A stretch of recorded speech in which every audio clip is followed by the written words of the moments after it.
empresa. Isso em todas as empresas que nós pesquisamos. Então, primeiro é ser respeitado nos seus valores.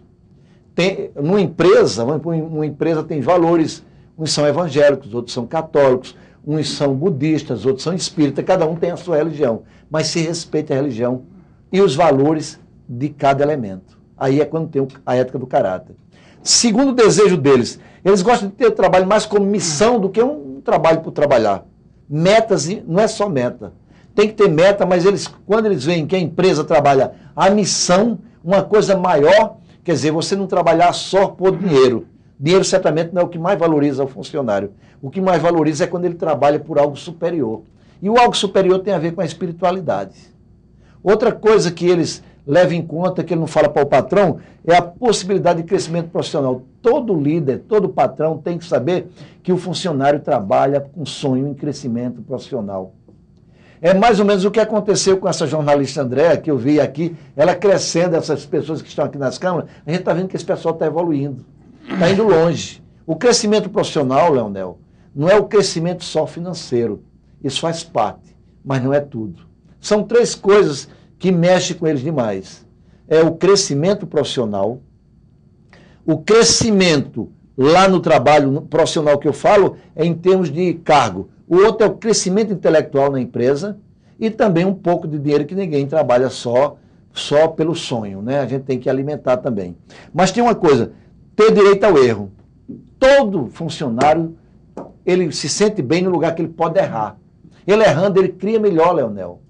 O funcionário não pode ser colocado para fora no primeiro momento, porque cria um ambiente de estresse dentro da empresa. Outra coisa, a oportunidade de expor suas ideias. Isso eu admiro muito. Estou fazendo um trabalho muito bonito com o Hotel Privé de Caldas, lá com a Helenilda, que ela é professora universitária e também é diretora de recursos humanos do Privé de Caldas. Aquele ambiente que nós estamos trabalhando, o Projeto Amar, é exatamente o A de autoestima, o M da motivação, o outro A de atitude e o R de resultado. No R de resultados, nós estamos trabalhando grupos para expor suas ideias. Então isso é um lugar, são desejos que eles têm, mas que eles não passam para o patrão todos os dias. Outra coisa, ter momentos livres para refletir. O que é momento livre para refletir? O funcionário tem que ter direito a 15 minutos para tomar um cafezinho, para ouvir uma música, para descansar. Dar e receber feedback. Como é importante, você que está me ouvindo, dar feedback a teu funcionário. Diz a ele o que é que está certo, o que está errado, que ele vai consertando. Você não dá tanto feedback a seus filhos, é por isso que eles se tornam cópia de vocês. Ensina ele, conversa com ele, diálogo. Atenção, reconhecimento e afeto faz qualquer funcionário se motivar. E, por último, uma coisa muito importante em tudo isso é a oportunidade que ele tem de crescer sempre. Tanto, como eu falei, tanto intelectual, como emocional e como profissional. Isso faz a diferença. São coisas simples que ele não diz para o patrão. Muito obrigado, Lucilena. Professor, tem uma pergunta aqui do Paulo, ele é de Campo Belo, em Minas Gerais. Ele quer saber o seguinte: como deve ser o relacionamento de um funcionário com uma empresa em crise moral, financeira e comportamental? Como é o nome do rapaz? Paulo. Paulo, uma empresa em crise moral. Você, enquanto você não muda, você tem que se permanecer no seu silêncio. Charles de Gaulle dizia que os grandes homens são aqueles que nas crises morais ele permanece íntegro em seu silêncio. Primeiro momento. Segundo, Paulo, se a empresa tem tanta crise, você vê o que você pode contribuir para melhorar esta empresa. Você pode contribuir com o seu caráter, você pode contribuir conversando com seus colegas com sentido de equipe, você pode contribuir orientando as pessoas, as lideranças. Agora, se você não pode contribuir com sua equipe, se você não pode contribuir para as lideranças, e a crise é moral, a ponto de atingi-lo, só tem um caminho, Paulo. Saia. Saia, porque aí não lhe cabe mais. Quem faz a pergunta agora é a Solange. Professor Rafael, você como consultor conhece vários líderes em Goiás e no Brasil, mas que geralmente são pouco conhecidos do grande público. Você poderia citar algum deles e os seus perfis? Interessante. Eu começaria falando de um líder que Deus levou há pouco tempo. Eu era fã dele, um grande empresário, um grande político, um grande homem, Otávio Lage, lá em Goiás. Otávio Lage foi governador de Goiás. Otávio Lage tem o grupo, a Goianésia Álcool, um dos grupos mais fortes de Goiás. A maior força desse homem é que, além do caráter, o homem morreu com 80 anos trabalhando. Isso é que é liderança. Isso é que é valorização do trabalho. Não tenho contato com essa família, mas sou fã número 1 desse homem que Deus levou, Otávio Lage. Vamos para outro líder, um líder classista, José Evaristo dos Santos. É um líder de autoridade. José Evaristo dos Santos é uma pessoa que inspira. Onde ele vai, ele conquista as pessoas. É o presidente da Federação do Comércio do Estado de Goiás. Vamos para um líder político de Goiás, Marconi Perillo. Olha, se não brincar, o Marconi ainda vai ser presidente do Brasil. É um cara novo, um cara carismático. E no governo dele não houve corrupção. Olha que coisa bonita. Agora vamos para um líder empresário, Walterdam Fernandes Madalena, o presidente do Arroz Cristal. Vamos para 2 líderes jovens, José Carlos e José Costa, diretores da JC. Vamos para um líder que vibra com a vida, 70 anos, Munina 1. Olha o nome de qualidade. Munina 1 é um exemplo de qualidade de vida em Goiás. Grande empresário, muito estruturado, o homem vive de viajar, estrutura todas as empresas, entrega, delega a autoridade e vive conhecendo o mundo caminhando. Um andarilho chique, fica bem claro. Mas isso são líderes de Goiás, eu estou falando de Goiás. Mas em alguns pontos do Brasil, eu encontro alguns líderes que eu gostaria de falar para vocês.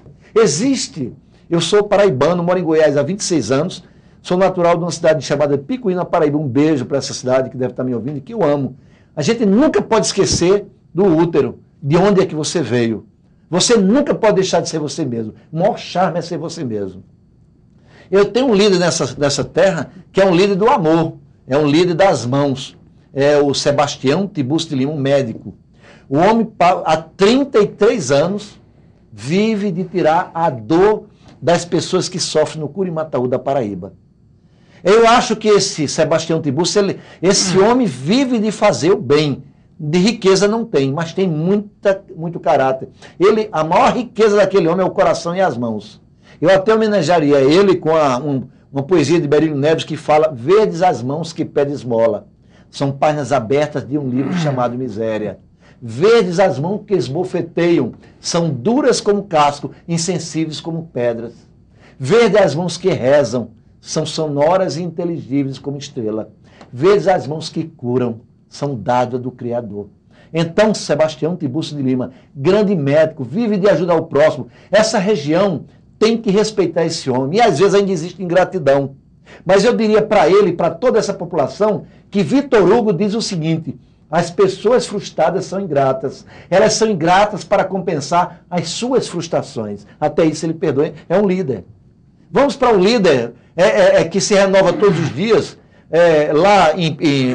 Andando na Caplau, em Caruaru, tem um grande líder que se chama Sebastião José dos Santos. É um homem que criou uma família de alto nível, e esse homem foi ficando pequeno. Com 70 anos ele dividiu, ficou grande de novo. Isso é um homem de valor, Sebastião José dos Santos. Mas vamos para Silvio Santos. Olha o carisma de Silvio, um líder carismático. Eu iria ainda para o Brasil, eu falaria de Juscelino Kubitschek, que eu sou fã dele. E um líder vivo hoje, que eu não sei como é que você está vendo, mas eu sou fã, se chama Fernando Henrique Cardoso. Foi um presidente de nível, né? Foi um presidente eu não sou político, mas eu gostava da postura, ele parecia um presidente mesmo, tá? Isso é no Brasil. Mas eu não vou falar de líderes internacionais, que eu sou fã, mas é mais ou menos isso que eu queria passar para vocês sobre liderança. Pessoas simples, mas que faz a diferença. Em Jaraguá do Sul, Santa Catarina, tem um líder que eu não esqueço. A empresa dele vai completar agora 80 anos no dia 9 de dezembro. O grupo Breithaupt. Hans Breithaupt, esposo de Dona Carmen Piazeira Breithaupt, lá em Jaraguá do Sul. É um homem que tem um conglomerado de supermercados, shopping center, loja de imóveis, loja de material de construção. Esse homem está completando 80 anos a empresa dele. Então isso é um líder. Esse homem vai, mas fica a história. Ele inspira e a empresa se perpetua. Liderança são coisas simples, amigo. Faça sua pergunta, participe do programa de hoje através do Telefax 0, código da operadora 17, 3215-9600 ou pelo e-mail tribunarp@redevida.com.br. Quem faz a pergunta agora é o Dr. Leonel. Professor, nós sabemos que em toda empresa existe e você encontra muitos talentos, pessoas talentosas. O difícil é você encontrar, mas na hora que você encontra, eu gostaria de saber o seguinte: como desenvolver o talento de uma pessoa? Interessante a sua pergunta. Você que está me ouvindo, você é talentoso? Como é que desenvolve o talento de alguém? Uma empresa desenvolve primeiro dando condições para ele aprender e ele desenvolver o seu talento. Se ele é bom em informática, dá condições para ele desenvolver informática, dá curso de informática para ele. Mas se ele é bom em criatividade, coloca ele em design, coloca ele para criar políticas de campanhas para a empresa. Mas se ele é bom no financeiro, desenvolve ele nessa área. Mas não é só isso. Talento. Sabe como é que se alimenta talento?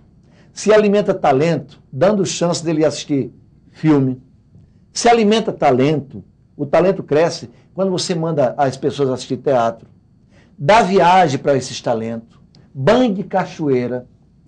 Participar de programas folclóricos dentro da empresa. Então, talento você mexe com o lúdico.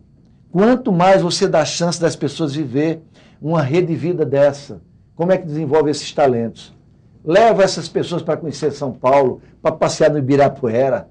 Dá chance das pessoas tocar, ouvir uma música. Talento se desenvolve com coisas do coração. Eu dizia que é encorajando o coração. Se um líder vai dar um bônus a alguém, ele não entrega simplesmente esse bônus. Ele não desenvolve a motivação. Ele cria o talento e motiva o talento como? Junta as pessoas e dá em solenidade um prêmio a alguém. Talento é um eterno motivar, Leonel. O ser humano não é uma linha reta. O ser humano vai, sobe, desce, sobe, desce, sobe, desce. Cumpre ao líder, está sempre em movimento. Aí as pessoas dizem, eu dei um curso de motivação para as pessoas. Eu dei chance desse cara estudar. Mas você deu tanta coisa, mas você não dá bom dia para ele, ó. Você não sabe dar bom dia para teu funcionário. Como é que esse talento cresce? Você não deu, você não inspirou. Dar é uma coisa, inspirar é outra. Então você desenvolve talento criando movimento na tua empresa. Aí você faz a diferença. Você também pode participar da Tribuna Independente mandando a sua pergunta através do Telefax 0, código da operadora 17, 3215-9600 ou pelo e-mail tribunarp@redevida.com.br. A Solange faz a próxima pergunta. Professor Rafael, na sua opinião, qual deve ser na escala de prioridades de um executivo para que ele seja bem-sucedido na sua vida, no seu lar com a família e na empresa? Solange, amigo telespectador, na escala de prioridade, não é a escala de Maslow, mas a escala de prioridade de um executivo que quer ser bem-sucedido na vida e no trabalho, primeiro é a fé. A fé é acreditar. Acreditar como, eu digo que acreditar é um verbo tão forte, como forte é o olhar de uma criança que passa um sorriso pelo ombro de uma mãe quando a mãe atravessa uma rua. A mãe atravessa uma rua, o olhar da criança com um sorriso é um crédito à vida. Então eu diria para você, primeiro, ter fé em Deus. Segundo, um executivo para ser bem-sucedido, ele tem que ser bem-sucedido no lar, na casa dele. Tem pessoas que passam a vida toda ganhando dinheiro, e dinheiro para os filhos, ganhando dinheiro para os filhos. Mas isso não lhe dá sucesso. Nos Estados Unidos, eu passei 3 meses em Richmond, lá em McCannsville, uma cidade do estado de Richmond. Richmond é na Virgínia, desculpe. E McCannsville era uma região. Na casa desse cidadão, o filho tirava nota, ele dava $50, nota $50. Eu mostrei para ele que as pessoas não iam vencer, aquelas crianças não iam se dar bem se fosse só com dinheiro. A melhor maneira, ele perguntou para mim como é que ia motivar os filhos. Eu disse com amor, beijando, abraçando. Primeiro é isso. Primeiro sucesso meu, da minha vida, é minha casa, meu lar. É a Neide, minha esposa, que eu amo. É Diogo, que eu sou apaixonado pelo meu médico Diogo, tem 28 anos, casado com minha querida Ana Carolina. É o Rafael, outra paixão da minha vida, que é professor universitário, tem 26 anos. É o Frederico, outra paixão que tem 21 anos, faz terceiro ano de direito. Entendeu? É outra pessoa que eu quero bem demais como um filho, que mora lá em casa também, que o Fabrício faz parte do nosso coração. Então é esse mundo que motiva as pessoas. A prioridade número 1 das pessoas é a família. A segunda prioridade de um líder é caráter. Você tem que trabalhar, o líder tem que o verbo ser igual à atitude. Caráter, gente. Caráter, porque todo mundo te observa, para que você passe confiança. A quarta prioridade do líder é saber dividir. O que entra aqui, ele tem que dividir um pouco com as pessoas. Ele tem que saber que nem tudo vai ficar aqui com ele. Quando ele começa a dividir, faz a diferença. Outra prioridade do líder, se preocupar com o meio ambiente, se preocupar com a sociedade como um todo. O que é que ele pode fazer para construir naquela região? E tem outras prioridades que cada um tem no seu coração. Nós vamos fazer agora mais um intervalo e voltamos já já.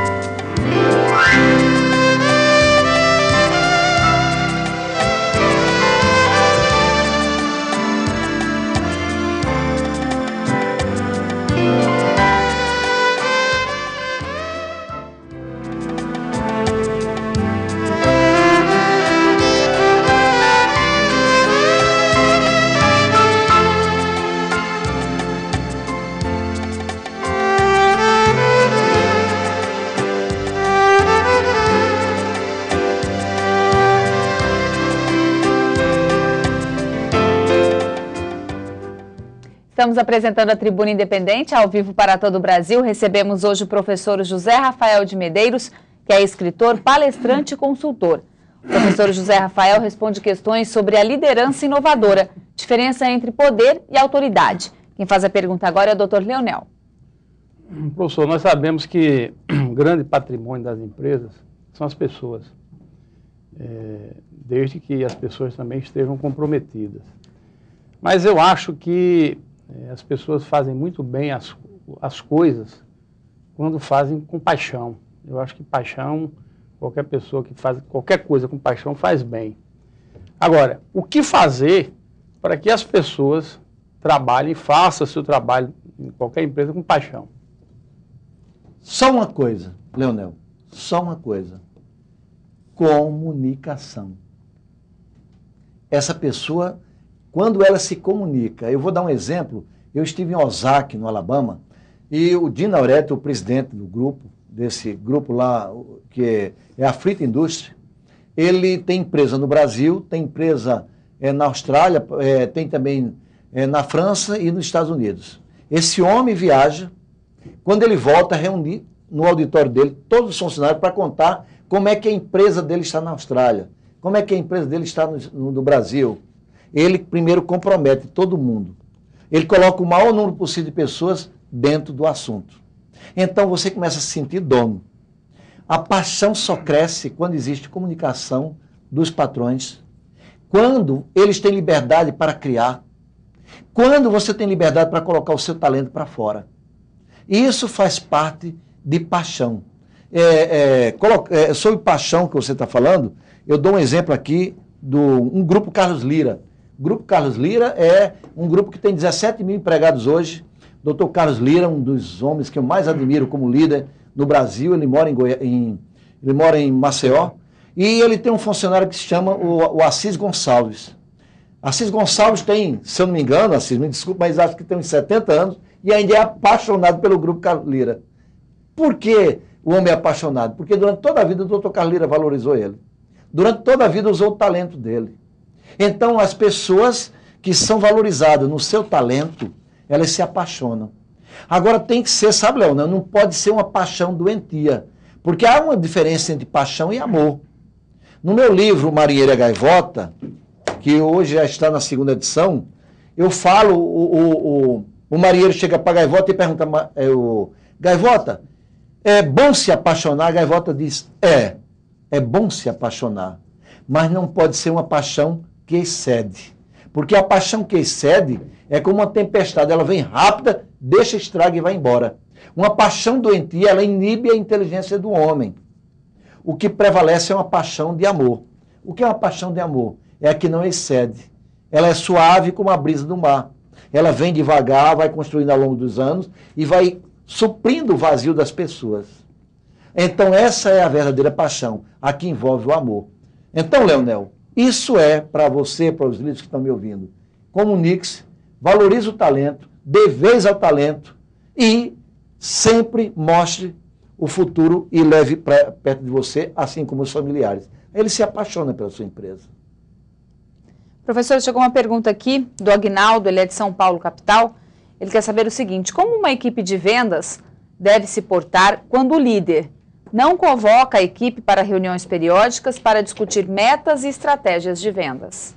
Agnaldo, a sua pergunta, você me mostra que uma liderança dessa tende a amornar a equipe, deixa a equipe morna. Mas se essa empresa é o seu meio de vida, é o seu ganha-pão, você lembre o seguinte, a motivação não vem de fora, ela está dentro de você. O fogo da barriga é dentro de você. Se essa equipe é morna porque tem um líder morno, ele não vai demorar muitos anos nessa empresa. Então você se motive, você crie metas para você, se você tiver realmente possibilidade de ser valorizado. Crie metas. Trabalhe em cima de suas metas. Se você não aparecer para seu chefe, mas para o chefe do seu chefe, uma hora você vai aparecer. Mas se você não aparecer para um dos dois, você aparece para si mesmo e para o concorrente. Não espere que o seu chefe lhe valorize. Valorize-se. Isso é o caminho do sucesso. É isso, Agnaldo, que fez a minha vida ter um pouco de sucesso. Eu me valorizo muito. Quando eu estou muito ruim, eu vou vestir a melhor roupa, me arrumo o melhor perfume e vou passear com minha mulher. Eu me valorizo. Se valorize. Não espera pelo o seu chefe, não, que ele não é um bom líder. Seja líder você mesmo. Tem uma pergunta aqui da Juliana, mais ou menos sobre esse assunto, ela é do Rio de Janeiro. Ela diz aqui que faz 18 anos que ela trabalha em uma empresa onde todas as pessoas que ela trabalha têm faculdade, menos ela, mas ela conseguiu que todos a tratem como uma líder, mas ela não é a líder dessa empresa. Como ela deve agir? Juliana? Juliana. Juliana, você é uma líder nata. Não é que nasceu feito, você faz. Uma liderança não é em cima da intelectualidade, não. Tem muitos intelectuais que não são líderes. Uma liderança